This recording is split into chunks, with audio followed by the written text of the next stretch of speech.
Je suis plutôt quelqu'un d'impatient déjà, j'aime bien avoir des résultats assez tôt dans ce que j'entreprends. Après, je suis assez déterminé aussi quand j'ai un objectif, je fais tout en sorte pour y arriver. Est-ce que tu as déjà fait un triathlon longue distance sans être sur le podium? J'en ai pas fait beaucoup, mais non, je n'ai pas souvenir sur ceux que j'ai fait, non, je pense pas.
Alors, Blondel Hermand Émile, j'ai 30 ans. Je suis originaire de Côte d'Or, j'habite maintenant dans le Nord. Et voilà, triathlète et duathlète depuis plusieurs années maintenant. Alors, je suis issu d'une famille sportive, j'ai mes deux parents qui sont maîtres nageurs. Voilà, on a baigné dans le sport dès notre plus jeune âge. On a été initié directement au triathlon, enfin pour ma part. J'ai commencé à 5 ans le triathlon à Gérardmer, voilà, une première expérience dans un lieu plutôt sympa. Après, voilà, petit à petit, j'ai continué à m'entraîner, à prendre plaisir. On était 5 à en faire, du coup, avec mes parents et mon frère et ma sœur. Quelques podiums, quelques titres aussi dans les catégories jeunes, en duathlon, en minime et en junior, et aussi en triathlon avec un titre de vice-champion de France junior pour clôturer un peu ces années jeunes. S'en est suivi quelques sélections, du coup, en équipe de France junior. Voilà, des très bonnes expériences. Puis après, une partie un peu plus compliquée au niveau de mon passage dans la catégorie espoir, où il a fallu un peu passer le cap, que je n'ai pas réussi à faire forcément avec quelques blessures. Et puis le fait de concilier vie professionnelle et vie sportive. J'ai été sapeur-pompier de Paris pendant un peu moins de 3 ans, avant de réussir le concours d'officier de sapeur-pompier professionnel, donc lieutenant de sapeur-pompier professionnel donc dans le civil. Voilà, ça fait maintenant un peu plus de 6 ans. Je suis salarié donc à temps plein au SDIS du Nord actuellement. Voilà, c'est un peu une gymnastique entre les impératifs professionnels et puis le souhait de continuer le sport à un certain degré de haut niveau. C'est du coup un emploi du temps bien chargé, c'est des journées bien remplies. Et c'est surtout apprendre à concilier les deux. Donc c'est vraiment au quotidien quelque chose qu'on n'a pas forcément le choix. Voilà, ça se passe plutôt bien. Après, c'est clair que si j'avais plus de temps, ça serait quand même plus facile pour les entraînements, pour la récupération, pour les compétitions, pour les stages. Voilà, c'est pas mal de choses mis bout à bout qui font que ça devient compliqué par moments. Voilà, on essaye de faire au mieux, mais bon, ça reste perfectible après. C'est un choix aussi de travailler à temps plein, je me plais bien dans mon métier, j'aime ce que je fais. Ma carrière professionnelle, voilà, elle est plutôt bien entamée, donc il y a de bonnes perspectives aussi pour moi par les suites. Donc voilà, j'ai réussi à concilier les deux depuis quelques années. J'aime vraiment bien le duathlon et le triathlon, donc les deux sports à part entière avec les disciplines qui les composent. Après, j'ai eu une année, pendant 1 ou 2 saisons, l'envie justement de voir à peu près si c'était possible de faire à vélo, mais j'ai quand même souhaité continuer le duathlon à côté. Ça s'est pas vraiment fait à temps plein à vélo, donc j'ai continué à concilier les deux. Et puis après, faut pas se cacher, la densité à vélo elle est monstrueuse. On ne peut pas se permettre de faire un peu des deux, il faut vraiment se mettre à fond, ce que j'ai pas voulu faire. Je me suis vite rendu compte qu'on ne pouvait pas tout faire. J'avais tendance justement à m'éparpiller un peu trop, à vouloir un peu tout faire.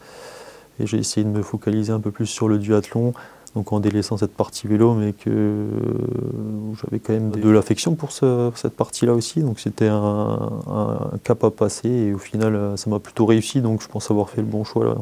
Mon premier Grand Prix de duathlon, j'ai gagné à Noyon, c'était l'année dernière. Donc j'ai tourné pas mal autour pendant quelques saisons, avec des top 5, des podiums, voilà.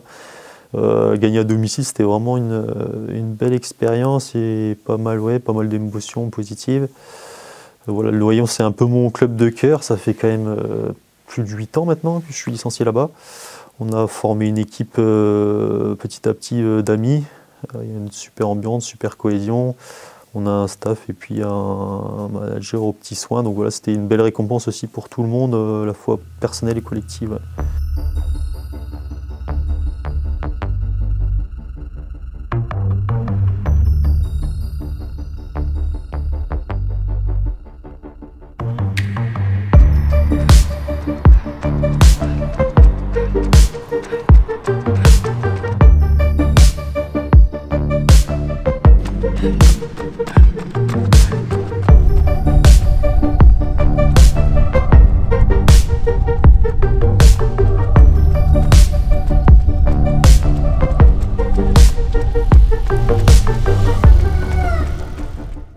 Tu peux énumérer un peu les triathlons que tu as remportés, enfin ces 3-4 dernières années, enfin ou les triathlons que tu affectionnes et que tu as gagné? Ouais, donc les triathlons c'était plus longue distance. Voilà, je suis pas un très bon nageur, donc longue distance c'est un peu ce qui me correspond le mieux comme type d'effort. J'ai pu faire à 2 reprises le Striemann, donc le Vercors-Man aussi à 2 reprises. Triathlon de la Madeleine aussi plusieurs fois. Voilà, j'aime bien les triathlons avec pas mal de dénivelé à vélo ou alors dans des cadres sympathiques. C'est une discipline qui me tient à cœur. Voilà. Je n'ai pas eu l'occasion d'en refaire ces derniers temps. Voilà, j'espère pouvoir me remettre à nager pour en refaire les saisons futures. Voilà, j'ai des triathlons comme le triathlon de l'Alpe d'Huez qui me font vraiment envie, donc qui me correspondraient plutôt bien sur le plan sportif. Donc voilà, c'est des triathlons qui restent en tête pour la suite. Ouais. Alors en tant que lieutenant de sapeur-pompier professionnel, moi, je suis en régime un peu mixte, donc j'ai des journées qu'on appelle journées SHR, donc service hors rang, des journées de bureau, couplées à des astreintes et puis des gardes de 24 heures. Donc voilà, j'essaye pendant ces journées de m'entraîner 2 fois par jour. C'est pas forcément évident et ça se fait pas forcément non plus tous les jours. Mon premier entraînement, quand je suis une journée de bureau, je vais le faire sur ma pause du midi, donc entre midi et 14h, et puis le soir après 18h pour un deuxième entraînement. Et sur les journées de garde, c'est aléatoire, ça dépend de l'activité opérationnelle et puis des impératifs aussi de la garde du jour, mais j'essaye de faire un ou 2 footings, une séance de renforcement musculaire, et puis voilà, j'essaye de faire ce que je peux. Je sais que c'est une journée qui est un peu compliquée sur le plan sportif. Après voilà. On a une journée de récupération le lendemain, donc c'est aussi plus simple pour s'entraîner le lendemain d'une garde. Est-ce que quand tu t'entraînes et que par exemple tu es de garde, les interventions que tu as en tant que pompier, est-ce que parfois ça vient troubler un peu ton rythme? Ou même psychologiquement, ça vient casser en fait ce que tu avais programmé par exemple en termes de séance? Justement, quand je suis de garde, je ne prévois pas forcément de séance, plutôt un footing ou un entraînement, je dirais, sans forcément d'intensité. Parce que je sais qu'à tout moment, voilà, il peut être perturbé, donc voilà, ça fait partie du jeu. Après, voilà, ça permet aussi de décompresser et puis de passer un bon moment aussi en faisant du sport. On a la chance d'avoir un métier où on est payé à faire du sport sur notre temps de garde, donc voilà, c'est aussi quelque chose à mettre en avant. Et puis voilà, j'en profite comme je peux. Après, si j'arrive à le faire, tant mieux. Si je n'arrive pas à le faire, c'est pas grave. Et c'est une question un peu bête, entre guillemets, mais tu ne te verrais pas, par exemple, baisser la cadence au boulot, c'est-à-dire éventuellement passer à mi-temps si c'est possible, ou même te dire, par exemple, je sais pas, je prends une année sabbatique et je mets tout dans le sport. Est-ce que c'est un truc qui t'est venu à l'idée parfois? Une année sabbatique, non, franchement, je ne me vois pas faire que ça. Que toute ma vie tourne autour de ça. Voilà, comme je disais, j'aime beaucoup mon métier, j'aime beaucoup les interactions que je peux avoir avec mes collègues, puis dans le cadre professionnel, tout simplement. Et puis voilà, je me sens épanoui aussi dans ce que je fais au niveau professionnel. Après, un passage à temps partiel, je pense que ce serait le bon compromis du coup pour continuer à travailler et aussi avoir plus de temps pour mieux m'exprimer sur le plan sportif. Donc ouais, je pense que ce serait un axe pour moi de progression.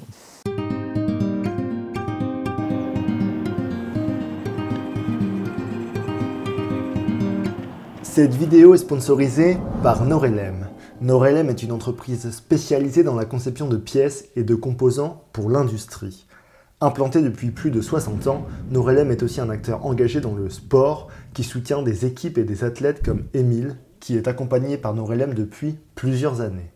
Norelem organise également des événements comme la Norelem Run Beach, une course ouverte à tous qui aura lieu le vendredi 27 juin 2025 à Ménil-Saint-Père près de Troyes. Le parcours fait 24 km, vous avez la possibilité de le faire seul, en duo ou en relais par 3. Les inscriptions ouvriront le 30 avril 2025, vous retrouverez le lien pour vous inscrire directement dans la description de la vidéo. Merci à Norelem de soutenir cette vidéo, on retourne tout de suite à l'interview d'Émile. Alors natation en ce moment c'est compliqué, ça fait un peu plus d'1 an que j'arrive pas à me dégager assez de temps pour nager du moins régulièrement. Donc si j'arrive à faire une séance par semaine, c'est déjà pas mal. Donc c'est vraiment pas un sport que je privilégie. Course à pied et vélo, donc c'est 2 séances par jour. J'essaye de courir et de faire du vélo donc une fois par jour. Après en volume d'heures, ça dépend des semaines, je vais à peu près une vingtaine, entre 20 et 25. Le kilométrage c'est entre 80 et 110 à pied. Et à vélo, donc pas mal d'home-trainers l'hiver avec la météo du Nord. Et puis l'été, donc on a un peu plus de temps, notamment le soir, donc un peu plus de volume. Ça va tourner entre 300-400 km à peu près en moyenne sur l'année, je dirais. Bon, voilà, pour ceux qui ne connaissent pas, Gravelines, c'est le Nord, donc c'est du vent, de la pluie, un hiver qui dure 9 mois, un été qui dure 10 jours. C'est un peu caricatural, mais bon. C'est pas les conditions météo optimales. Après, on apprend à faire avec. On s'adapte aussi. Tapis, home trainer, c'est l'hiver. Après, on n'a pas forcément. Enfin, de mon côté, pour l'instant, j'ai pas forcément le choix. Donc, j'évite de trop regarder les stories des gens qui s'entraînent dans le sud. Et puis, comme je disais, je fais avec. Et puis, je me pose pas trop de questions. Sinon, il y a certaines semaines, on n'irait pas beaucoup s'entraîner. Il y a des périodes plus compliquées que d'autres. Après, moi, je m'entraîne seul. Ça fait plusieurs années maintenant, enfin, depuis que j'ai commencé au final. C'est pas quelque chose qui me dérange, c'est quelque chose qui m'arrange aussi pour mon planning professionnel. C'est plus simple pour m'organiser aussi. Après, c'est forcément plus simple avec un groupe, j'en suis conscient. Voilà, après, ça me réussit plutôt bien. J'arrive à bien me connaître au niveau entraînement. Alors j'ai un entraîneur donc, avec mon club d'athlétisme, donc le Nancy Athlétisme Métropole. Donc ça doit faire plus de 5 ans maintenant. Je suis entraîné par Frédéric Fabiani. Donc voilà, ça se passe plutôt bien. Et depuis 2 ans maintenant, j'ai un entraîneur aussi sur la partie vélo, donc, qui va se coordonner avec les plans d'entraînement pour adapter en fonction de la charge d'entraînement. Donc c'est Thibaut Humbert qui m'entraîne à vélo. Voilà. Un ami plein d'expérience qui m'apporte beaucoup de choses aussi en dehors de l'entraînement, des conseils et pas mal de son expérience personnelle. Donc voilà, c'est 2 entraîneurs, un en course à pied, un en vélo, et puis une certaine coordination pour cumuler les charges d'entraînement. Ouais, j'ai été du coup depuis pas mal d'années en première division de duathlon. Des années assez régulières et progressives dans les résultats. Je pense que les derniers bons résultats, ça s'est accompagné par j'ai réussi à élever mon niveau en course à pied avec mon entraîneur, ça s'est fait progressivement et au final, je pense que ce qui me manquait un petit peu, la partie course à pied, notamment les deuxièmes courses à pied. Après, voilà, c'est aussi un peu d'expérience. Ça fait quand même pas mal d'années, comme je disais, que je fais de la D1. J'ai commencé en KD2, donc j'ai pris pas mal d'expérience sur ce circuit-là. Et puis après, en termes d'entraînement, il y a forcément eu quelques adaptations. J'apprends à mieux me connaître aussi, à éviter de refaire des erreurs aussi en course, comme j'ai pu faire sur les dernières saisons. Voilà, c'est ces petits éléments mis bout à bout qu'on fait, je pense, que j'ai réussi à faire de bons résultats, du moins sur les dernières saisons. Alors 2025, la saison du duathlon, elle commence assez tôt, donc fin mars.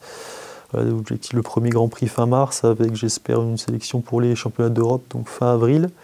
Ouais, ça va être les 2 premiers rendez-vous. Juste avant de commencer la saison, j'aimerais bien aussi faire un bon chrono sur 10 km, voilà, pour monter en forme et puis être en confiance aussi avant le début de saison.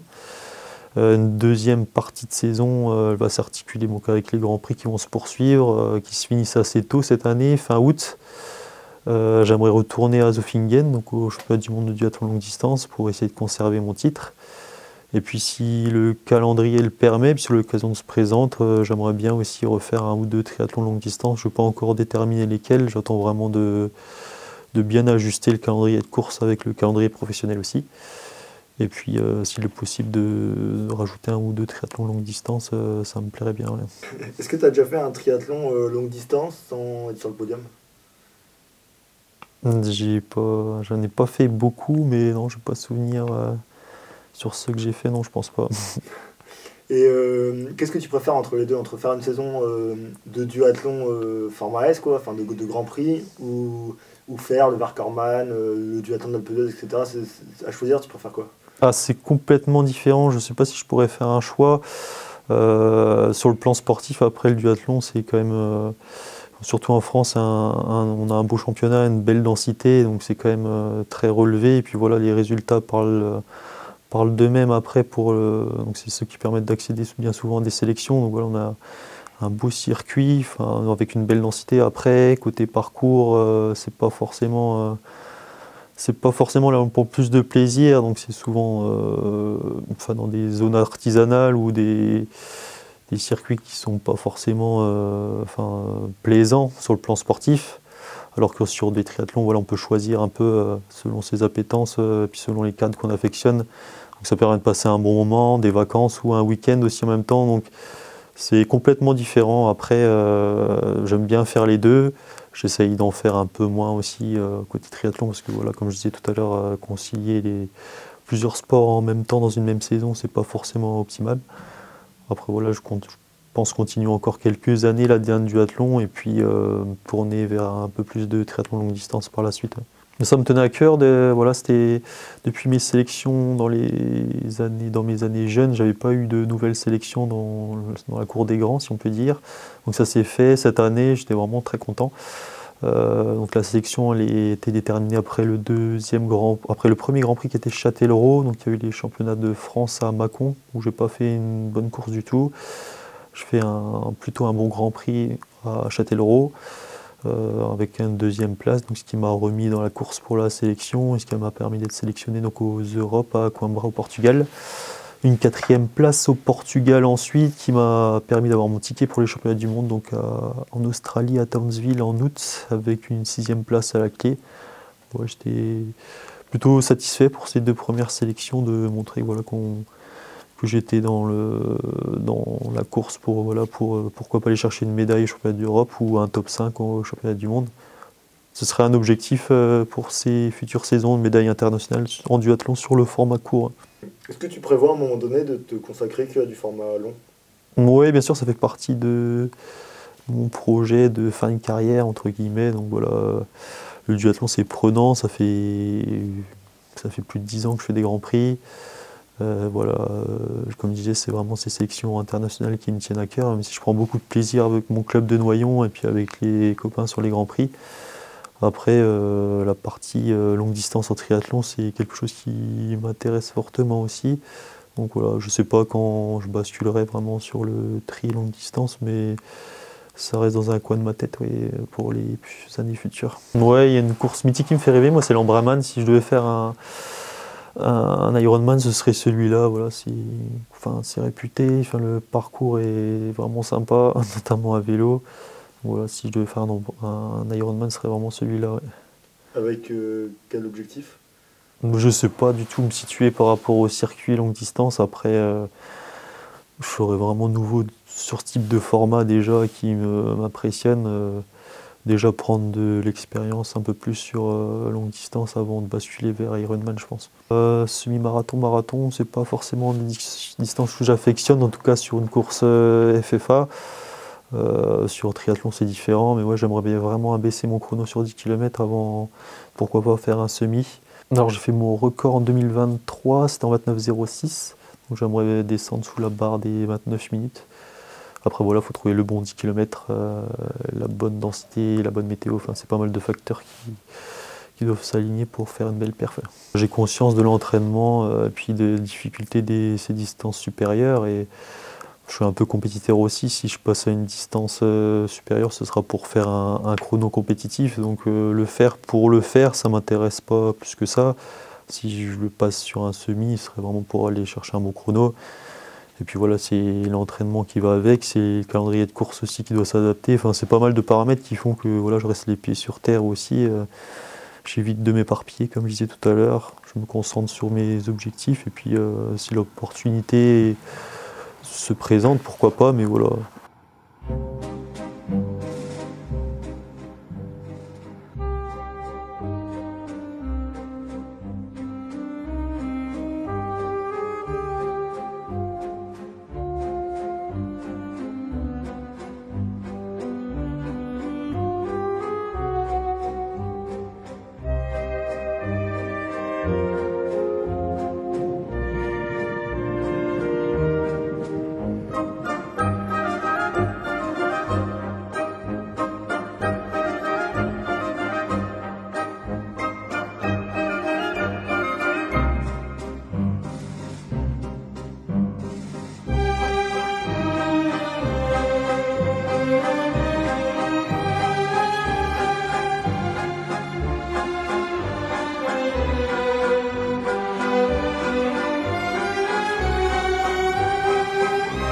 En toute carrière, il y a des hauts et des bas. Donc voilà, c'était en 2022, donc j'ai eu 4 fractures de l'épaule, c'est une chute à vélo d'entraînement. Moi, c'est venu stopper net ma saison. Après, j'ai réussi à revenir assez vite quand même pour défendre notre place de leader au championnat avec Noyon. Donc ça, c'était plutôt satisfaisant aussi de réussir à revenir pour la fin de saison. Bon, il y a eu une période de repos forcément avec ces 4 fractures qui a été bénéfique par la suite. Ouais, j'ai enchaîné pas mal de bonnes courses en fin de saison, puis un bon début de saison aussi sur des 10 km notamment. C'est début 2023 où j'ai battu mon record sur le 10 km route. C'était une semaine avant les championnats de France à Châteauroux que j'ai remporté aussi, donc c'était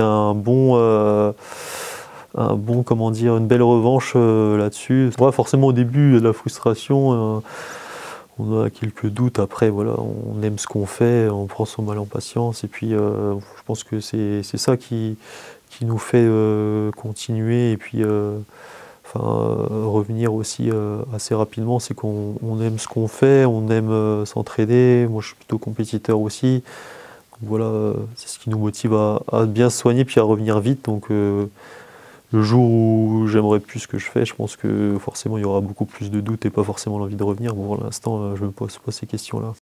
Est-ce que tu as l'impression de faire des sacrifices pour ta pratique sportive au quotidien? Des sacrifices, je ne prendrais pas ce terme-là. Après, c'est plutôt des concessions. C'est un rythme de vie à prendre, donc forcément, ça inclut pas mal de concessions sur le plan privé, notamment, sur quelquefois la vie sociale, la vie de famille aussi. Donc voilà, après, moi, je prends du plaisir dans ce que je fais, donc ces concessions-là, je les fais facilement.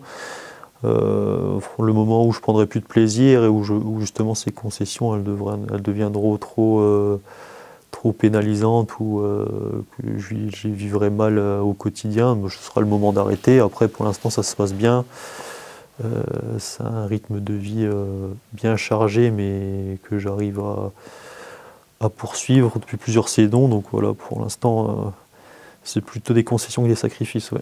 Moi, la séance, je dois la faire par exemple entre midi et 2 ou le soir. Je n'ai pas le choix de la faire n'importe quand dans la journée. J'ai mon emploi du temps professionnel, mon emploi du temps sportif. Donc la journée, elle est cadencée avec ça. Donc je ne me pose pas de questions. En fait, la journée, elle est déjà réfléchie la veille, voire les jours qui suivent, avec le planning d'entraînement, le planning professionnel.